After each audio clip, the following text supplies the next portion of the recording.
What's going on, everybody? Welcome back to Talkin Sports with Jake. Hope we're all doing well. So, don't have too much to cover today, but did want to do a show. We're gonna do game picks today. Clear, I won't be doing another show till at least Monday with Thanksgiving, and then I'll be traveling back up to school. So, let's get this thing on the road. Before we get to game picks, let's talk about a couple things that happened. Colts just waived Darius Leonard, or no, excuse me, Shaquille Leonard. His name was Darius Leonard, so he changed it a couple of years ago. He's a former All-Pro, a few times actually. As of a couple of years ago, he was maybe the best linebacker in the game, but he's had so many injuries the last couple of years. He only played 3 games last year, and he's had a pretty good year this year. He's got 65 tackles. He's on pace for over 100 to be the fifth time in his career. He had at least 100 tackles, but he used to be a guy that used to be able to rush the passer from the inside linebacker position. He hasn't have a sack this year. He's lost playing time. He's only played like 70% of the snaps. He compared to like 92 or 93 in years past. And just his injuries have just kind of really just have affected him very negatively.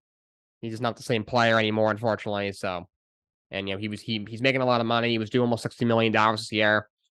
Probably is getting claimed because he's got a $6.5 million injury guarantee. He's got a lot of guarantees in his contract. His base salary, like I said, I think it's like $50.7 million, something like that, almost $60 million. Why would someone bring in a guy, off the street? They're gonna have to pay all his money. He's probably gonna clear waivers, and then he'll be a free agent, and then someone from there can sign him to a minimum salary deal, veteran minimum for maybe two or $3 million. Post, claiming him taking on that what's a pretty bad contract right now, considering how he's played the last couple of years and just he hasn't been on the field. So Colts let him go on waivers. Probably, like I said, probably clears waivers and then he'll be free to sign. I'm sure someone will pick him up. He's still a capable starting linebacker when healthy and won All Pro a couple of years ago.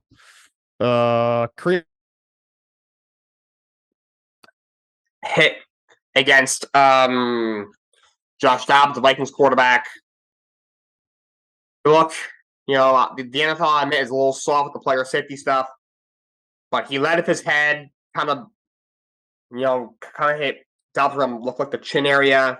It's kind of high angle of his head. You can't do that. He's had several of these this year. He got suspended for 4 games or earlier in the season. Comes back his first game back, and I'm not sure if he was meant to do it, whether or not. That's the rule. He's got to know that he just came off a suspension and he's suspended for 4 games again. One of the backs for the Broncos. So we got some baseball news. The San Diego Padres have promoted Mike Shildt to manager. One of their assistant coaches, think they're bench coach the last couple of years. Of course, they let Bob Melvin go. Well, they let him take the job in San Francisco. They promoted him. I like and don't like this move. I like it because Shildt, he was manager in St. Louis a few years ago. I thought did a good job. I was very confused with why they let him go a couple of years ago. He was manager his last year there. The Cardinals for a while were struggling. They were kind of falling out of the race, and they had that crazy 18-game win streak or something that propelled them into the playoffs and losing the wild card round. But he took over a Cardinals team from Buffini. That was once really, really good, once a contender, and then had been mediocre for quite a few years. And for the most part, they were a playoff contender. And then his last year there, he was a manager of the year finalist after leading them on that crazy win streak late in the season that propelled them to a playoff berth, though they did lose in the wild card round that year. I think he's a pretty good manager. He gets the promotion. San Diego obviously has a lot of talent on that team. That being said, there's clearly something going on in that clubhouse. From what I've heard, Melvin and the GM AJ Preller were not seeing eye to eye. And I heard Manny Machado was basically almost running the show there. So a new voice is a new voice. That being said, consider how much turmoil they had. Well, it's smart to promote from the inside. But the players happen to like Shildt if they like him and trust him. I mean, he's a pretty seems like a pretty trusted individual in league circles. He's a former big league manager who has some success. Like I said, he was manager of the year finalist the year he got fired. The St. Louis lost in the wild card round a couple of years ago. So they like him. Maybe they happen to like him better than Bob Melvin. So we'll see what happens. But San Diego promotes him to their manager. And Cardinals make a couple of moves. Yesterday they signed Lance Lynn on a 1-year deal worth $10 million plus a team option. He started his career with St. Louis, where he had the best years of his career. Before he has a couple of really good years with the White Sox. He really struggled the last 2 years. 2 years ago, and he already had over 6. 3 years ago, he was an American League Cy Young finalist. The White Sox gave him a 3-year extension, 2 or 3-year extension. 2 years ago, he got injured in spring training. Kind of had to hit the ground running, never got it together, and then struggled again last year between the White Sox and the Dodgers. He had an ERA of close to 6. He was not much better with the Dodgers than he was with the White Sox, but he's much older now. But Cardinals trying to see if they can resurrect his career. They bring him out on 1 year worth $10 million. I think it's a pretty good, it's a fair contract. He gets $10 million. He sucks. You can flip him. Either flip him at the deadline, or if they can just decline the option after the year. And if he plays well, all right, then now you can exercise the option and get him for another year. And they also brought in Kyle Gibson on a 1-year deal. He's a solid, 4 for 5 star. Had a pretty decent year in Baltimore this past season. All right, let's do game picks. Now, before we do that, Monday Night Football last night, Eagles beat the Chiefs 21-17. Chiefs kind of threw that game away, to be honest. Made a lot of mistakes. Mahomes got picked off in the end zone, and Kelsey had the fumble kind of later in that fourth quarter when they were driving.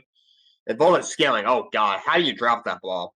Game-winning dime there from Mahomes in that last drive, and he drops it. Oh, yeah. Absolutely pitiful there from Waldo Scaling. Cost me my fantasy matchup last night. I lost by 5 points, and I had Devonta Smith, who, of course, on that 41-yard catch that got them to the 1-yard line, instead of Jalen Hurts go ahead, push touchdown with a little over 5 to go in the game. If he was a yard, if he finished a yard, if his knee went down a yard later and he got a touchdown, I win. Also, if balls come in, caught that freaking ball, that would have been touchdown pass from Mahomes. I was going into a matchup. I was down 20, almost 30 points, 29 points. I had Pat Mahomes and Devonta Smith, and my opponent had Travis Kelce and Jerick McKinnon.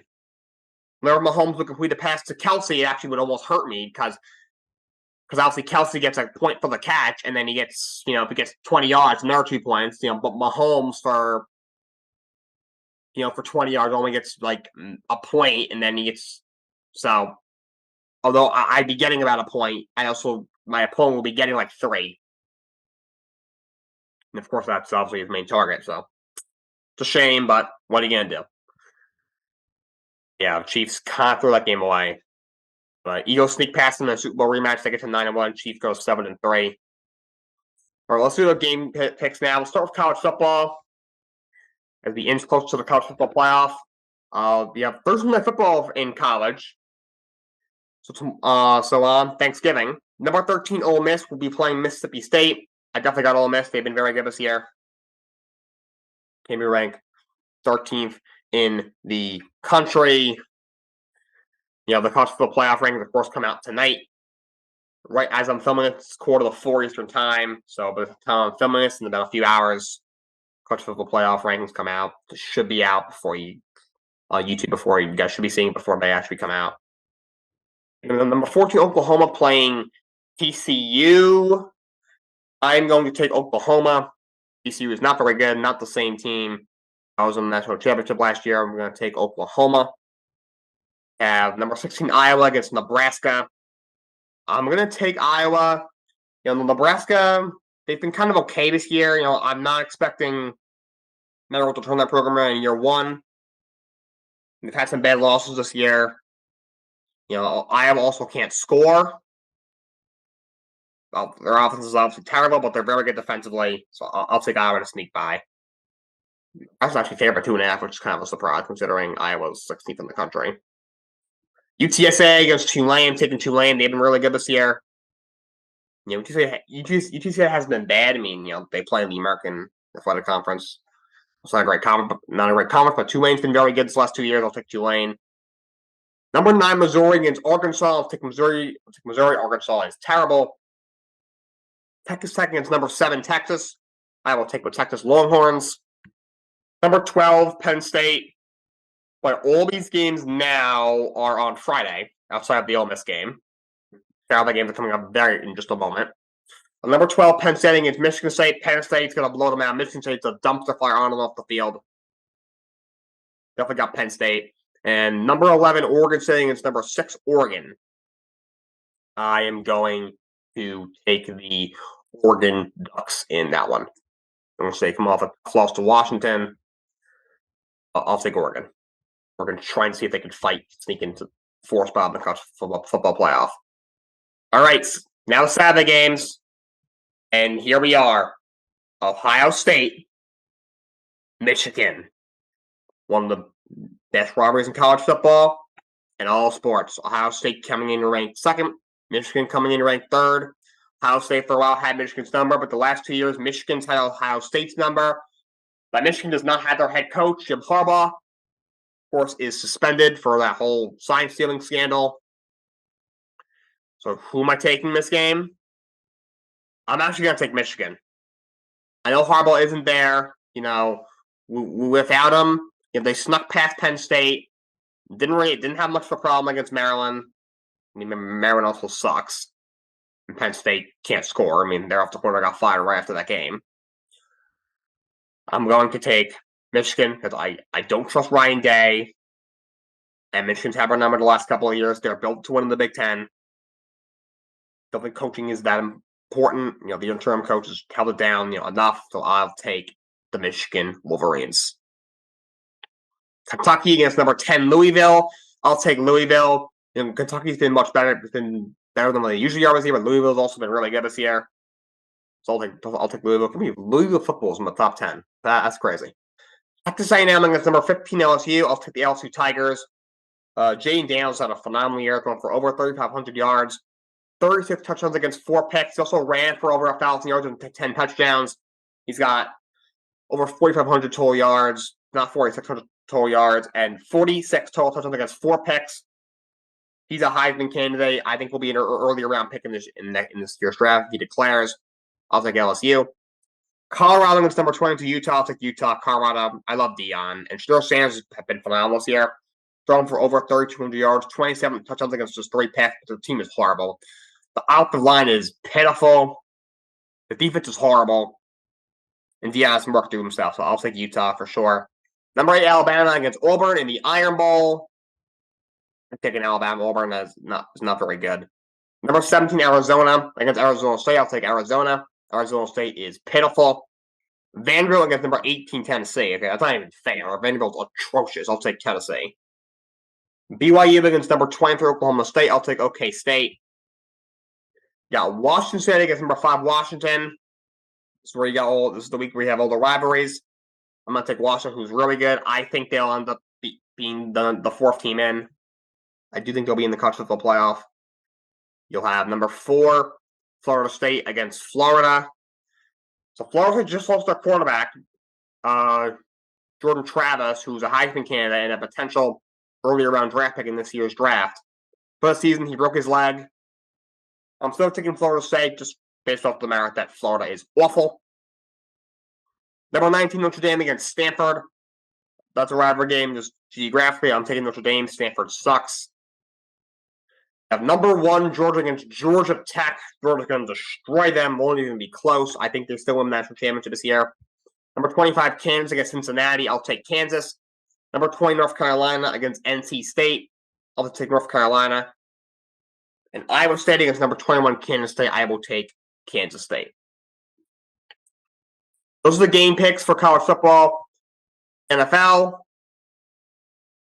I'm going to start off Thursday. Night football is on Thanksgiving. Happy Thanksgiving to everybody. So your Thanksgiving games. The early one at 12:30 will be Packers-Lions. Definitely taking the Lions. Lions are a legit contender this year. They're at 8-2. second in the NFC. They're definitely going to win that division. I know Minnesota's like 2 back, but they're not going to catch the Lions. Definitely beating the Packers, who are obviously Lions. Packers does not hit the same without Aaron Rodgers there in Green Bay. I don't think Aaron Jones is going to play. He's not expected to play. He got hurt again. Packers absolutely suck. Lions are favored by 7.5. They're going to clear that. Lions for sure. 4:30 Cowboys Commanders. I'm going with the Cowboys. These first two might be blowouts. The 4:30 games, Cowboys, Commanders. Commanders absolutely suck. The major changes are needed. Ron Rivera will not be here next year. XBM is not going to be here next year either. Jack DeRail certainly won't be here. The D coordinator. I don't even know if the front office will be there. Josh Harris and Matt Johnson, the new co-owners, are going to make some changes. Commanders absolutely suck. They are terrible. Cowboys here by 10.5. I think they might cover that. Dallas by a lot. Well, I do like Sam Howell, I will say. And Thursday Night Football, 49ers, Seahawks. Should be a really good game. I'm going to take the Niners. I know Geno Smith's up in the air with the elbow injury. I think he's going to play in this game. That being said, they may not have Kenneth Walker, though. Their top running back. So I'm taking the 49ers. Even if they were healthy, I'd probably take the Niners anyway. They're playing really well for that. They've recovered the 3-game losing streak. Brock Purdy's gotten back on his horse. He's overall played very well this year. I will take the 49ers. And then there's a Black Friday game, which I think is stupid, but it's on. By the way, that'll be on Amazon Prime Video. Dolphins, Jets. I'm taking the Dolphins. I can't take the Jets. They're starting Tim freaking Boyles. The team's a dumpster fire. I'm taking the Dolphins. I have no confidence that when Tim Boyle, Zach Wilson's atrocious, but Tim Boyle, he wasn't even good in college. He was terrible at UConn. UConn football he was terrible at. Then he transferred to Eastern Kentucky, sucked there. In brief appearances in the NFL, he hasn't been very good. He had more picks and touchdowns in college, between UConn and Eastern Kentucky University. He's got 3 touchdowns against 9 picks in sporadic action in the NFL. The only thing that he possibly has that he knows the offense because he was the backup in Green Bay. When Nathaniel Hackett was the offensive coordinator there, when Aaron Rodgers won his 2 MVPs, and he's not Zach Wilson, basically. That's the only thing he's got right now. So, but Jets season's over. They're going to lose to Miami. Sunday, here's the 1:00 slate. Saints, Falcons. NFC South matchup, I'm going with the Saints. Desmond Ridder is now starting for Atlanta for God knows why. I don't know. Please get him out of there. He's horrible. I'm taking the Saints in a mid-off. Steelers, Bengals. Breaking news. The Steelers have fired offensive coordinator Matt Canada. Sal McDermott's about a year too late, but finally, Matt Canada is out of there. Thank the Lord. Not sure who the interim OC is now, but I don't really care. I don't think it matters. It's not Matt Canada. That's all you need to know. So you get the Steelers, who have a struggling quarterback in Kenny Pickett. Kenny Pickett thrown for just over 1,700 yards and 6 touchdowns. 4 picks. Tommy DeVito, I think, has as many touchdown passes as Kenny Pickett. And he's been the starter for 20 minutes. Got 2 starts. 4 games. So it's also an undrafted free agent, and Kenny Pickett was a first-round pick last year. So how bad Kenny Pickett is, though. The OC's gone. The Bengals starting Jake Browning, who he was pretty good at Washington. I didn't hate him at Washington, but never thought he was anything special coming out. It's a tough one. The Bengals are kind of struggling, but they're at 5-5. They're only a game out. They're actually a game behind the Steelers for the last playoff run out. This is a huge game.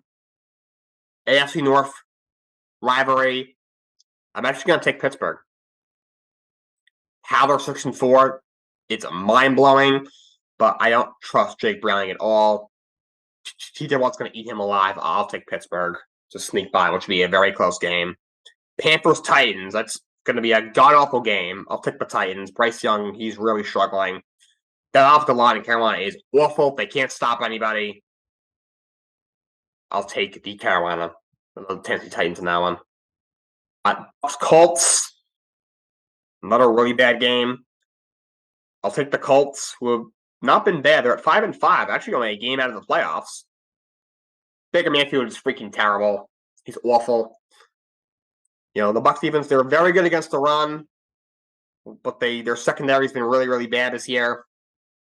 So I'll take the Colts to sneak by. Patriots Giants in a tank bowl. We saw this on the schedule. You thought, obviously Patriots Giants are a rivalry because Eli Manning beat Brady in the Super Bowl twice. And now it comes. This is like, why is this a football matchup? I'm actually going to take the Giants. I don't know who the Patriots quarterback is. It's going to be Mac Jones, who's been atrocious. It's going to be Bailey Zappi. If it's going to be Will Grier, who's one of the worst quarterbacks I've ever seen. Tommy DeVito actually hasn't played horrible considering he's an undrafted free agent, rookie, undrafted free agent. But by the way, I'm kind of becoming a fan of him for whatever reason. He's like this typical, your stereotypical North Jersey Italian kid.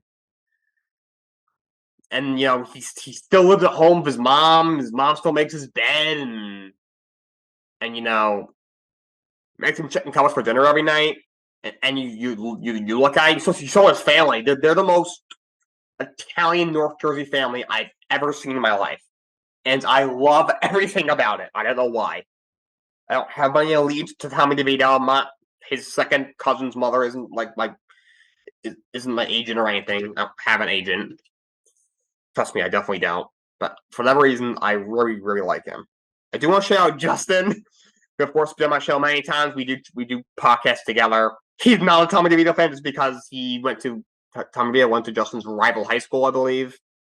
He doesn't like the kids in there, so just if Justin does end up seeing this, he'll probably comment or maybe in the YouTube comments the next time I have him on my show, or when we do one of our shows together, he'll be like, "Yeah, this is why Jake's right. Yeah, don't like him for this reason." But I do the Giants because they look good against the Commanders. It's the Commanders; they suck. At least their offense showed some signs of life. And Tommy DeVito has looked like the best quarterback the Giants have thrown out there. And the Patriots have much of a pass rush, so that'll kind of help them. Although the Giants offensive line is one of the worst I've seen ever. And the Giants defense is also very good. So I'm actually going to take the Giants in this one. Jaguars against the Texans. I'm taking this is a close game. Texans being a lot better than expected. I'm going to take Jacksonville. Houston beat the hell out of Jacksonville earlier in the year. Jacksonville overall has played better since that moment. I'll take the Jags in this one. Stroud struggled last week. Jacksonville defense has played well. I'll take the Jags. I got Houston sweeps them. Into the 405 games. I'm against the Broncos. So all of a sudden, the Broncos have won 4 straight, right back in the mix. I'm taking Cleveland, actually. That Cleveland defense is phenomenal. I know Denver's defense has played a lot better. And you got Dorian Thompson Beckham, whatever his name is, starting for the Browns. And what that quarterback room is now with now DTR as the starter or whatever his name is. It's Dorian Thompson Robinson, I think his name is. You have another guy's name. You have PJ Walker's there. They signed Joe Flacco. The Browns actually signed Joe Flacco this week, so of course see him back in the NFL. Taking Cleveland. They got some nice weapons. Obviously, they can run the ball. Jerome Ford's overall, I think it's been serviceable in place of Nick Chubb. And that Browns defense, they're the third best scoring defense in football. Although Russell Wilson's played a lot better this year. Their offense has been much better. I am taking Cleveland. They found, look at the roster, obviously all the injuries they've had. House is team 7-3. Halfway the first walk on the AFC, only like a game out of the AFC North. I don't know, but Cleveland, they found a way all year. I think they stopped Denver's win streak, and I'm taking Cleveland to win. Rams Cardinals, good. It's a bad game. I'll take the Rams, I guess. They should get Kieran Williams back, who's playing really well. Their starting running back has been on IR for 4 or 5 weeks, so they'll get him back. Arizona sucks, so I will take the Rams. Chiefs Raiders. Chiefs should have no problem. They'll clean up the mistake that they made this past week. Bears defense isn't very good. The Chiefs' offensive line's been really, really good this year. The defense has played well. Raiders still don't scare me. I'm taking the Chiefs. Bills, Eagles. This should be a phenomenal game. A 425. I'm taking the Eagles. They're rolling right now. Of course, they just beat the Chiefs. You know, I think Hurts has a really big game. I don't know that Bills secondary is banged up. I don't think they'll be able to stop the Eagles. Like still Josh Allen still worries me with the turnovers. You know, the Eagles secondary hasn't been great this year, but it still worries me. Eagles got a great pass rush. I will take the Eagles in that one. And Sunday Night Football was Ravens Chargers. I'm taking the Ravens. Why on earth is Brandon Staley still a head coach? I don't understand it. Please can him. Taking the Ravens, who are playing really well. No shot for Chargers stopping them at all. Monday Night Football was Bears Vikings. I'm taking the Vikings. You know, Fields, had 18 counts for 104 yards last week. Passing ball looks kind of like okay. You know, the Vikings defense is awful. This should be a close game. But Josh Dobbs has played very well since coming over there. I'll take the Vikings on Monday Night Football. All right, that's all I got for you guys today. You won't see me for about a week. I'm going to do something Monday. May not be until next Tuesday, but hopefully Monday. Till next time, so long. Have a great day, and happy Thanksgiving.